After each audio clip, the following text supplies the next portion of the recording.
नमस्कार, मैं नीता आपको अपने ब्लॉग नीता से आपका स्वागत करती हूँ। आज मैं आपको बताने जा रही हूँ कि सावन सोमवार का व्रत कैसे करें, क्या खाएं, क्या ना खाएं और कौन सी 3 ऐसी चीज़ है जो भोले बाबा पे ना चढ़ाएं। सावन माह देवों के देव भोले बाबा का व्रत है। इस पूरे महीने हम भोले पूजा अर्चना करते हैं। इस वर्ष 22 जुलाई दिन सोमवार से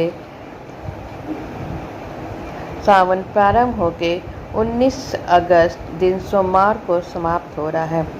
हमें पूरे 5 सोमवार मिल रहे हैं, जिसको हमें अच्छे से व्रत करना है। अगर आपकी श्रद्धा हो तो 5 सोमवार रहें। अगर आप नहीं रह सकते हैं तो पहला और आखिरी सोमवार अवश्य रहना चाहिए। इस व्रत को कुंवारी कन्या भी कर सकती हैं। अगर वे करती हैं तो उन्हें अच्छे वर की प्राप्ति होती है।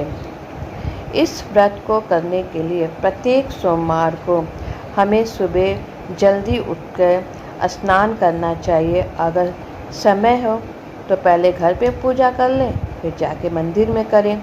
अगर समय नहीं है तो पहले मंदिर में पूजा करके लौटें, तब अपने घर पे पूजा कर लेनी चाहिए। अगर मंदिर आपके घर से काफ़ी दूर है, आप नहीं जा सकते, तो कोई बात नहीं है, आप घर पे ही भोले बाबा की मूर्ति के सामने उनकी अच्छे तरह से पूजा कर सकते हैं।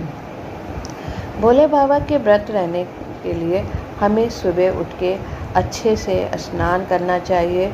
औरतों को अच्छे से पूरा श्रृंगार करना चाहिए। हरी साड़ियाँ पहननी चाहिए। अगर हरी साड़ी नहीं हो तो लाल या पीली साड़ी पहन लेनी चाहिए। हाथों में चूड़ियाँ, मांग में सिंदूर, पैर में बिछुआ, पायल, आलता और माथे पे टीका लगा के मंगल सूत्र पहन के पूरा श्रृंगार कर मंदिर जाना चाहिए, क्योंकि भोले बाबा के साथ साथ माँ पार्वती की भी पूजा होती है, जिससे कि माँ पार्वती बहुत प्रसन्न होती हैं और आपको सदा सुहागन का वरदान देती हैं। इस व्रत को करने के लिए हमें अक्षत, बेलपत्र, धतूरा के फूल, भांग, काला तिल, अक्षत की आवश्यकता पड़ती है। और ध्यान रहे कि अक्षत जो है वो खंडित ना रहे। हमें पहले ही से अक्षत को अच्छी तरह से बीन के रख लेना चाहिए। और बाबा का अभिषेक करने के लिए हमें पानी, दूध और चरणामृत की आवश्यकता होती है, जिससे कि हम बाबा का अच्छे से अभिषेक कर सकें। अब पूजन करने के साथ साथ हमें एक मंत्र भी बोलना चाहिए, जो कि ओम नमः शिवाय, ओम नमः शिवाय, ओम नमः शिवाय, ओम नमः शिवाय, ओम नमः शिवाय का जाप करते रहना चाहिए। और हमें ख़ास बात का ध्यान रखना चाहिए कि जब हम बाबा का अभिषेक कर रहे हों, जब हम कुछ चढ़ा रहे हों, तो हमें रोरी का, हल्दी का, सिंदूर का प्रयोग नहीं करना चाहिए, क्योंकि बाबा के ऊपर हल्दी, रोरी, सिंदूर चढ़ाना वर्जित नहीं है।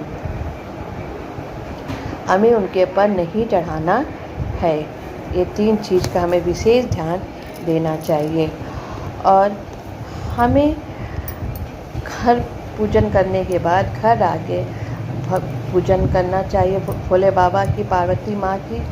उसके बाद ही कुछ जल ग्रहण करना चाहिए।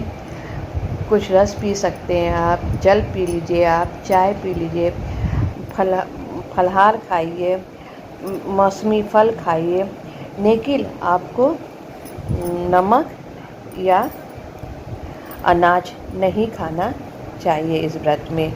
और ध्यान रहे कि सूर्य अस्त से पहले हमें खा लेना चाहिए। सूर्य अस्त के बाद हमें नहीं खाना चाहिए। और इसका उद्यापन जो है हमें दूसरे दिन करना है।